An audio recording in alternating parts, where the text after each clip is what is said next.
If you'd like online business explained to you in a way that you can actually understand, go to latenightim.com/explain. It's completely free, and I made it just for you. Now, how about an episode? Episode 222. Late Night Internet Marketing.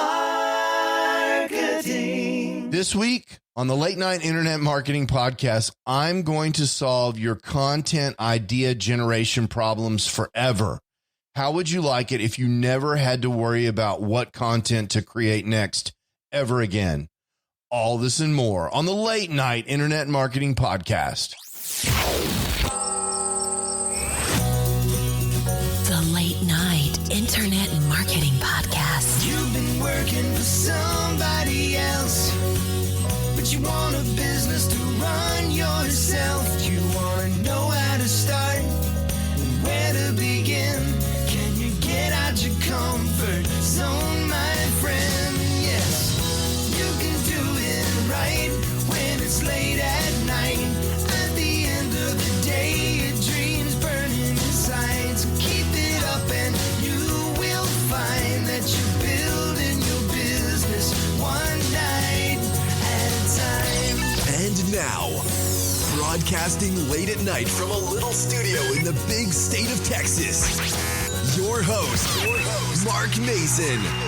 Hey, how is everyone doing? I hope you are having an absolutely fantastic week. I am Mark Mason, host of the Late Night Internet Marketing Podcast, and I'm coming to you from the little studio in Dallas, Texas, having a fantastic week here because we're running full steam towards the end of the year. And I hope that you are also running full steam, because let me tell you what your competition is doing. What your competition is doing is they're feeling the holidays, and they're feeling like in their mind the year is already over, and they're slowing down and they're shutting down, and they've already conceded the race with regard to 2021. They're done, and they're not going to do much more significant work in 2021. And if that's you, I want to make sure that you're intentional about it. I don't think there's any problem with using the end of the year to recharge your batteries and using the end of the year to rest up and get ready for next year. I think that's a fine approach. But let me offer you another idea. And that idea is the idea that, first of all, that's what most people are doing. They are zigging. What if you zag? What if you take the next few weeks while everyone else is tapping the brakes and you hit the accelerator? What does that do for you? Is that even possible? A lot of people say, well, Mark, I'm so busy during the holidays. The truth of the matter is, especially if you're a side hustler, probably your day job business is slowing down for the end of the year. People are going on vacation. It's harder and harder to get things done in your day job. So maybe that's affording you more time, more mental energy to think about your side hustle. How great is that? And why not use that opportunity to get a running start on 2022? After all, in the last episode 2021, we talked about all these amazing goals for 2022. If you missed that episode, you can find it at latenightim.com/221. And you can go listen to my approach, what I believe is a proven method for achieving your goals. And so you go do that. You start in January. That's one result that you can get. But what if you get a running start here at the end of the year? It's like running a race. Everyone else in January is going to be stretching in front of the starting blocks. You're already going to be over the second hurdle. How great will you feel in the middle of January if you've been running since December and you're way ahead of where you thought you might possibly be in January? That's going to make you feel great. You're going to be really excited, fired up to have a running start on your goals in January. And so I encourage you not to do this thing that people do with weight loss. They're like, oh, I need to lose weight, but it's Christmas time. I'm going to start losing weight in January. Why are you waiting until January? Start now and feel amazing in January when everybody else is signing up at the gym and with all the other lemmings and trying to get started. you've already lost 5 pounds and have this amazing workout routine going in January when everybody else is just getting started. That's the kind of thing that I'm talking about. And I want to encourage you to do that.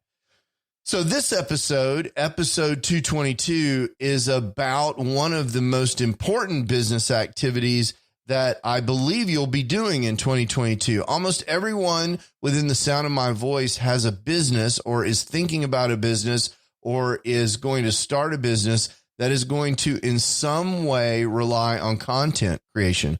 Maybe your business is that you are a content creator. You're a YouTuber, you're an affiliate marketer that does content marketing, and your entire business is about generating content that's awesome for people. I think that's the best kind of business to start right now. We're going to be talking about that some in the coming episodes.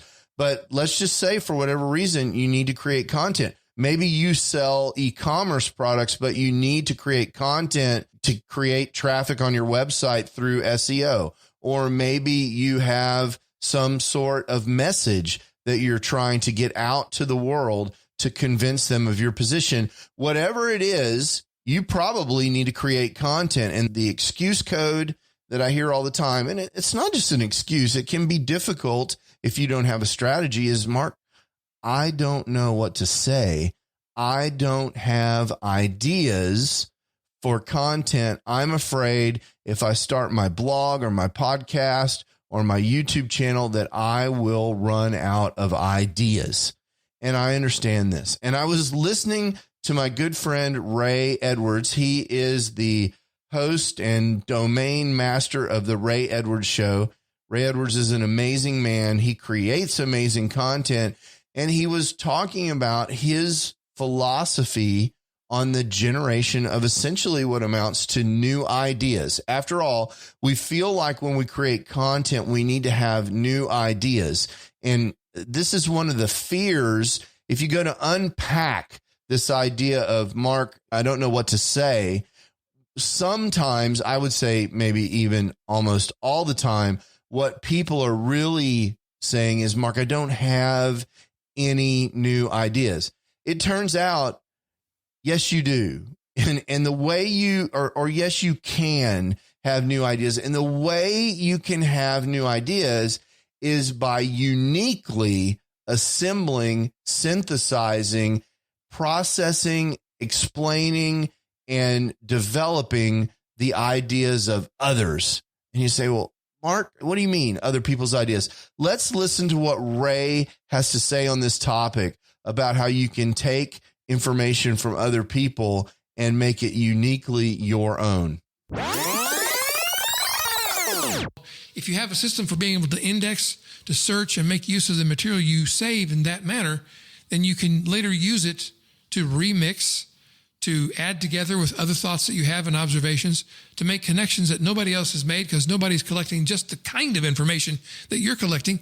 And suddenly you've got new ideas that other people have never heard of before because other people have not made the connection that you just made between a flyer you saw stuck up on the wall of a gas station in rural Washington, the connection you made between that and an ad you saw during a very popular live stream that Leo Laporte was leading on his This Week in Tech podcast that references something that was said by Tim Ferriss that was quoted by somebody you know who's writing and whose podcast you enjoy listening to, like Michael Hyatt. And you make those unique connections that are strangely unique to just you, and suddenly you've got an original idea.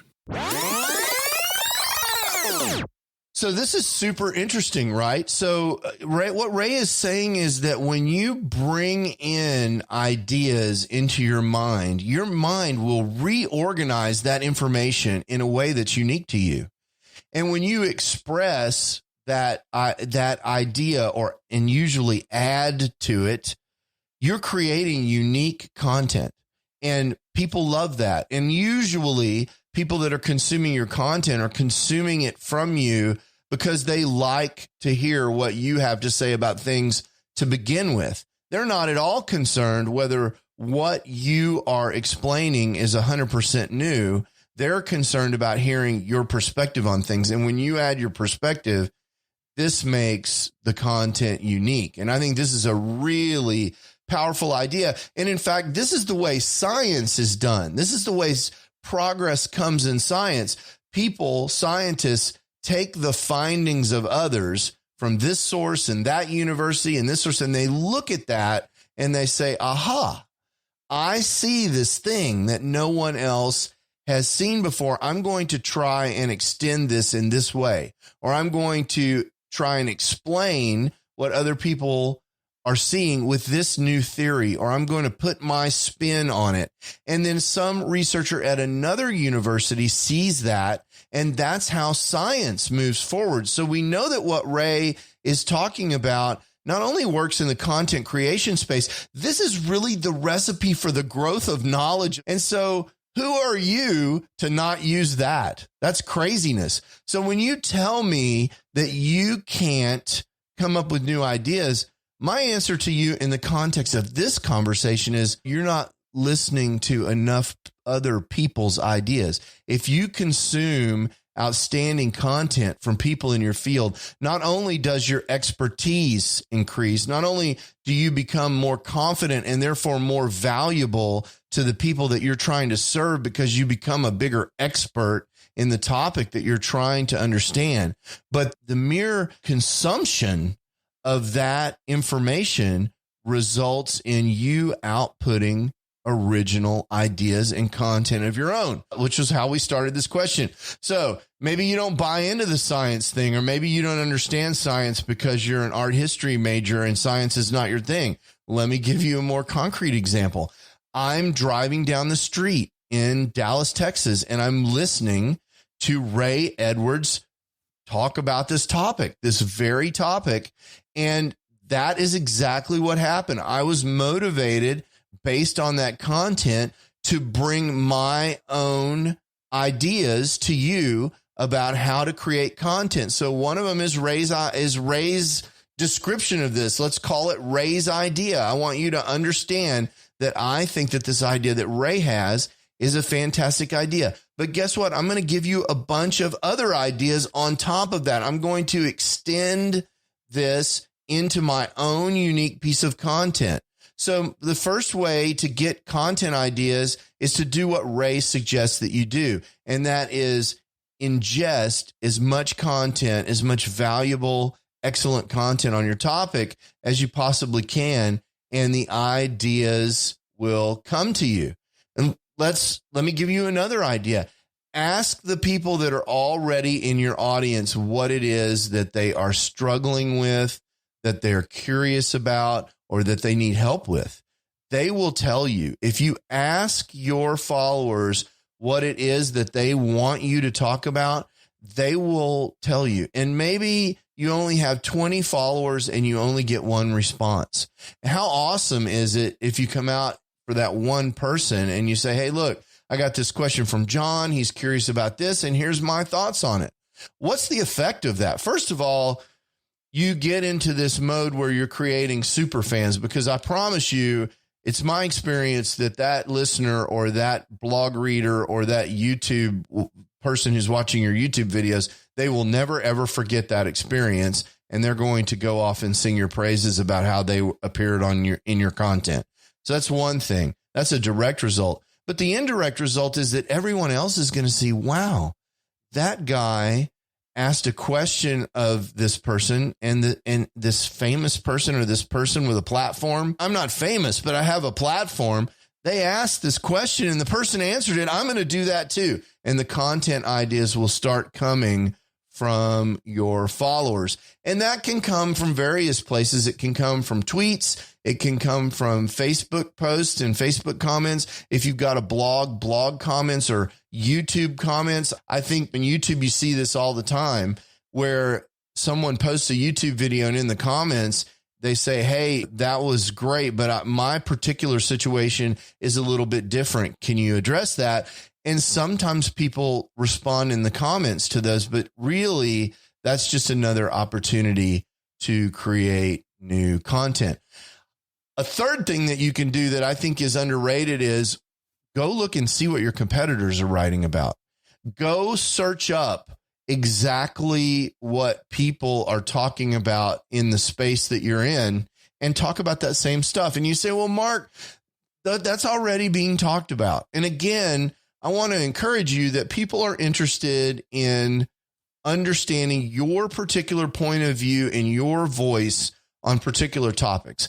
Not only that, see also tip number 1, Ray Edwards, who tells you once you ingest that content, your particular spin, as informed by all the other things that you've accumulated in your lifetime, your interpretation of that and how you express it is going to be unique to you. And so I want you to go look at your competitors, see what they're doing, use tools. There are many tools out there, for example, Ahrefs, that will tell you what their most popular content is, and use that as a starting point to speak on those topics, because that's what people want to hear, because that's what's popular on your competitors' websites.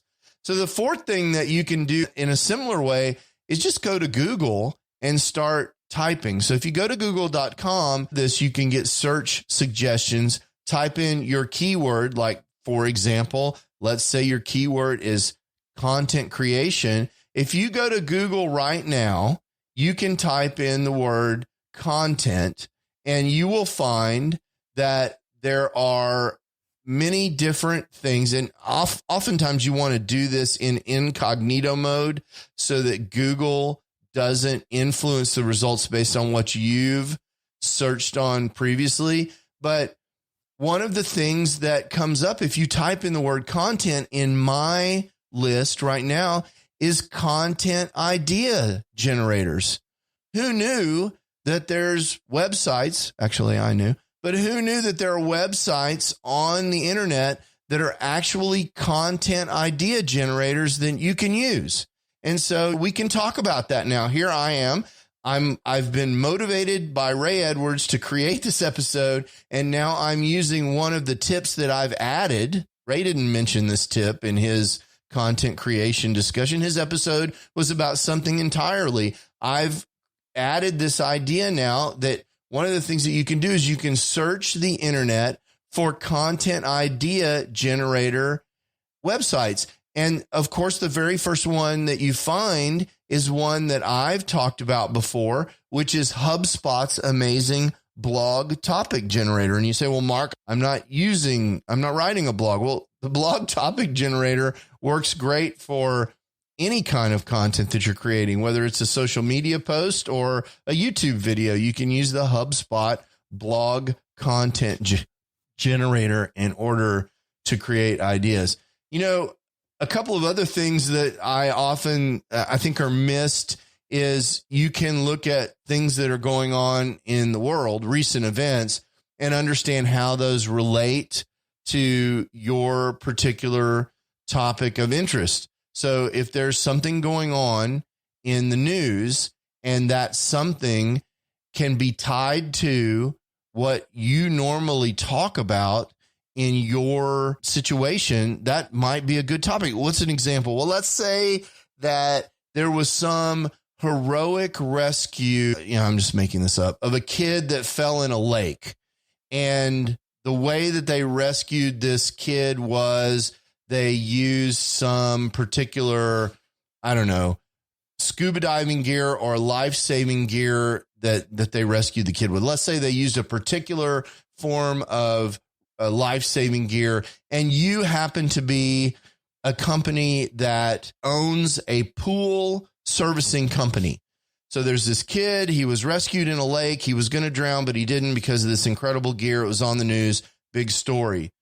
Well, maybe in your content, maybe they use some gear that's somehow related to the stuff you sell in your store. And so you bring that story in, you tell that story to people, say, hey, up in Michigan, they had this thing. And the reason this kid is still alive today is because of the equipment that they used. They had the right equipment there. They were able to save the kid. Do you have the right equipment for your pool? Because the equipment we recommend is this, this, this, and this. So you can tie in what's going on in the world, and that will give you ideas for content for whatever that your platform might be. Now, my favorite thing, of course, is personal stories. I love to tell personal stories about what's going on in my life. I just told you my personal story about driving down the street and listening to my buddy Ray Edwards and going, oh, man, that's a great idea for a podcast topic. And so you tell your personal stories. And all the time I hear objections from people that are like, Mark, no one wants to hear my personal stories. And I have to tell you, wrong. That is so wrong. And I'll refer you to my buddy, Pat Flynn. I love Pat. He goes to these conferences. You know, Pat's show is enormous compared to the Late Night Internet Marketing Podcast. But one of the things that Pat does on his show is at the beginning, he has the guy that does his introductory announcement. It changes every time. And he says, he gives a little known fact about Pat, like he plays the trumpet or he does this or he does that. He likes this kind of Pokemon cards, or there's all these things. He's like, totally random, useless facts that he puts at the beginning of his show. And Pat tells these stories about how no matter where he is in the world, if he runs into a listener, which actually happens all the time for Pat, particularly at conferences and different places where he's speaking, they come up to him and they're like, oh my gosh, I'm also half Filipino, or whatever the random fact is that it constitutes a very short personal story about Pat. And it creates these instant connections for his listener. And for you, not only will it do that, but it will also allow you to expand on those personal stories and talk about how the personal stuff that you've experienced is related to the topics that you want to discuss. For example, maybe you were driving through a drive-through today and you noticed that if you gave someone your cell phone number or downloaded the app or gave them your email, you got some free fries, right? Maybe you noticed at the drive-through today. Maybe that's your personal story. And maybe you have a marketing podcast, and maybe that's an example of a lead magnet. That's actually something that happened to me that created an episode a long, long time ago. And I think what actually it was is I was in a Mexican food restaurant, and if I gave them my email address so they could email me coupons and remind me to come eat in their restaurant, that they would give me free queso and chips.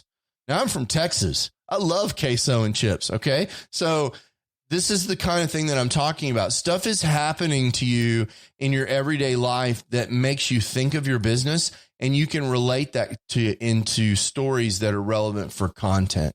So these are just some ideas that you can use. And then I guess the last one that I'll leave you with is make sure that you're paying attention to new technology and what I would describe as news.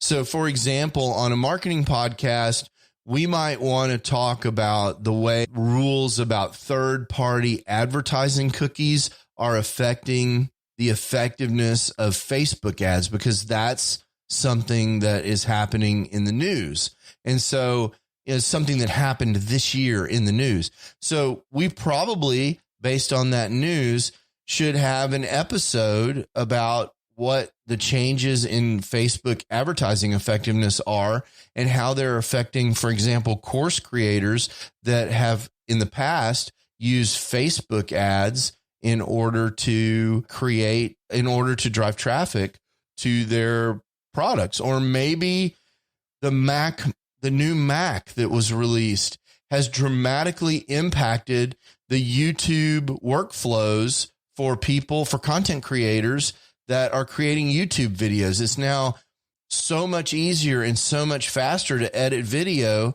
And that's something that content creators do. Who would think that the release of new ARM-based silicon in a technology device like an Apple MacBook would have a marketing implication? But I can tell you it has vast marketing implications in the sense that it's making it much, much easier for content creators to overcome the barrier to entry to YouTube, which is editing video. And so there's all kinds of opportunities in the news for you to pick up on a news story and create content. So those are just some ideas that I want to offer you.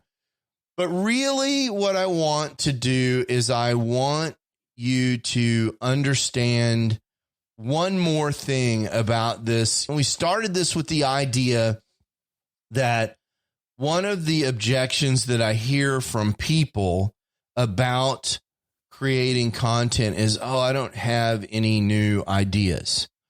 And what I just taught you were 6 or 7 or maybe 8 ways to go generate ideas. You should never have another problem ever again generating ideas. I like to generate them in batches. And sometimes I even have my VA do it, and she'll just generate a giant brainstorming list based on some approach, like going to Google around a topic that I'll give her. And I'll just look at all those ideas and I'll pick one that speaks to me. So you should never again have trouble coming up with a content idea. What I want to make sure of is let's make sure we really unpacked that all the way. You know, I've talked about this idea that usually you need to ask the question why 5 times. And he's like, Mark, I don't want to create content. Why? I don't have any good ideas. Is that really the why? Why don't you have any good ideas? Well, I've removed the excuse. You might have said, well, I don't know where to get ideas from. So that's not it. Maybe it's, I'm afraid that no one cares what I have to say. I'm afraid that I can't come up with an idea good enough that people will be interested in listening. So let's get to that one. So I don't want to create content. I don't have any ideas because I'm afraid that none of my ideas are good. Why are you afraid that none of your ideas are good? It might be because you don't think people care what you have to say. It may have absolutely nothing to do with content. You may not be creating content either because you don't think they're going to care what you have to say, or probably worse. Why do you think that? It's like, well, I'm afraid they are going to reject me, right? Because we all have this deep human emotion where we don't want to be rejected, especially by the people that we're trying to serve. So maybe it's not really that you don't have enough ideas for content. Maybe you don't even realize it. Maybe it's that you're a little bit afraid that someone is not going to like you. And if that's the case, I just want to go ahead and just completely ease your mind. As a guy who's been creating content on the internet for over a decade, I promise you, I 100% promise you, you're right. There are going to be people who don't like you. And guess what? It doesn't matter, because I promise you, those people that don't like you, they're going to say whatever they have to say. And then they're, in general, going to go away. Who's going to stay? The people that are going to stay are going to be the people that like you. And what are they going to do for you? Well, they're going to pour into your life, and they're going to send you messages every once in a while about how the content that you created helped you. And eventually, if you're consistent, you'll collect up hundreds and thousands and tens of thousands of people that listen to you. I just saw a report on the internet where I was able to put in my podcast, a podcast where we haven't been producing content for over 6 months. This podcast right now, today, or actually as of yesterday, is in the top 5% of all podcasts that are produced in terms of the number of people that listen to it. That's awesome. I don't tell you that to brag. I tell you that to let you understand that you too can create content and become one of the top people that are influencing people in what you talk about, and people will care, and they will be glad to hear from you, and they'll complain when they don't hear from you. So if you've got this fear that no one is going to like what you have to say, I'm going to tell you, you've got that completely backwards and upside down. There are going to be a few people that don't like what you have to say, and those people in general are going to completely go away. And what you're going to be left with is this growing collection of people that truly appreciate the fact that you're trying to help them day in and day out. Let's get started with 2022 right now. If content creation is part of your business strategy, I have eliminated the 2 major excuses that you might have. I've eliminated, I don't know what to write, and I've eliminated I'm afraid to write or create or whatever kind of content creation it is that you do. Those are gone now. So what should you do? You should take action this week. Before you hear my voice again next week, which you will hear on Monday, you should take action to create some new content. You should use one of the techniques I've described to come up with a fresh idea, and whatever content platform you're working on, whether it's Twitter or Facebook or your blog or YouTube or a podcast, you should create that content and help people or brighten their day or whatever it is that you do. And I promise you, if you do that week in, week out, you're going to love the results. Have an amazing holiday season. I'll be back next week with more content. I hope you'll be right here. And I hope if you're listening to this podcast on Apple or Stitcher or Spotify or wherever, and there's a like button you can find to press, I hope you'll press it, because when you press that like button or you leave a review and you give me 5 stars or whatever you think is appropriate, what that does is it tells YouTube and Spotify and Stitcher and all of these other technology platforms that this content is valuable and that they should show it to more people. And not only does that warm my heart, it helps the show grow. So if you would take the time to do that today, to find a way to give me that kind of positive feedback, it would mean a lot to me. I'd really appreciate it. We'll talk to you next week. Ciao. You can do it right when it's late at night. You've been listening to the Late Night Internet Marketing Podcast. Be sure to visit LNIMpodcast.com today to leave feedback for Mark. Download special bonus content, access the show notes, and more. See you there. Until then, go and make some great progress on your internet business, one night at a time. Business one night at a time.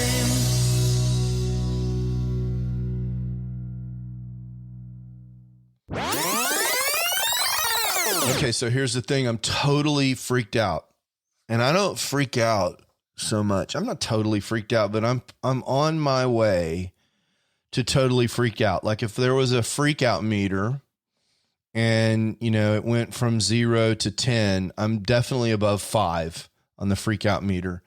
And more than that, I'm on 9 on the frustration meter. Why? Well, we talked in episode 221 about this methodology that I use to organize my day, to achieve my goals. I break it all down. And I talked a little bit about the fact that I use this fantastic notebook. I didn't really talk about the notebook itself, but it's really fantastic. I got it on Amazon. It's kind of a half paper sheet size notebook, and it is leather bound. It's lay flat, so it's a stitched binding.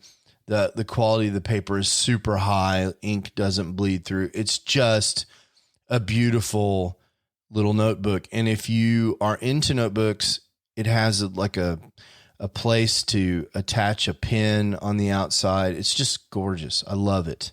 And if you're into notebooks, you'll know that this is a part of the process, is this kind of tactile feedback of having this beautiful thing that you can write in. And I use very specific sort of ink pens that are rollerball pens with gel ink and a specific size. I mean, it's a whole thing. Okay. It's a marginally religious experience writing in this book.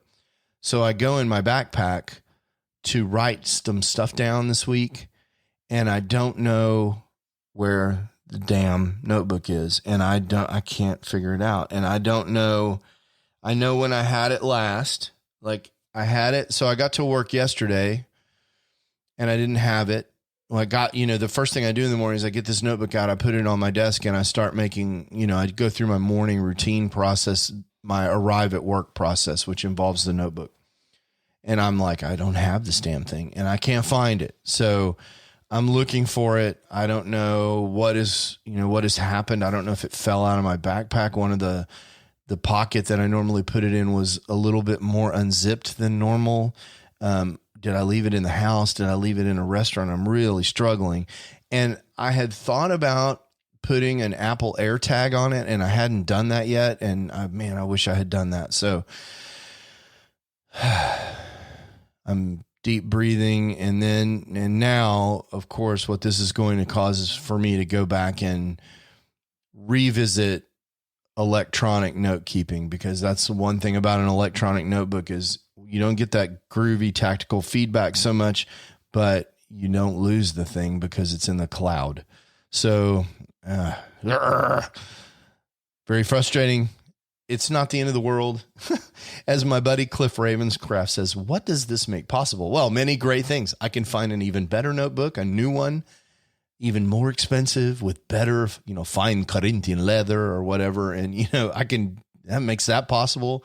It gives me an opportunity to dork out for a couple of days, checking out new note-taking technology. Haven't looked at that in a while. So this makes possible a lot of things.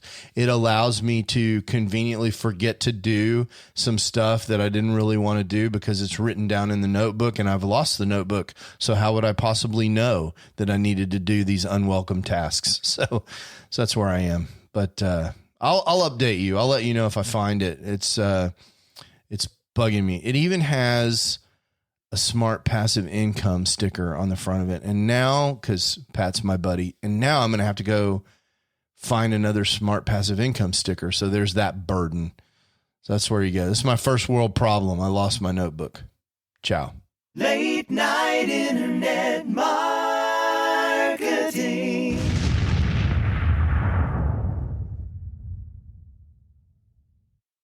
Hey, it's Mark again. I wanted to tell you one more time about this absolutely free resource that I have for helping people who are trying to get the big picture for internet marketing, actually get started and understand what all their choices are.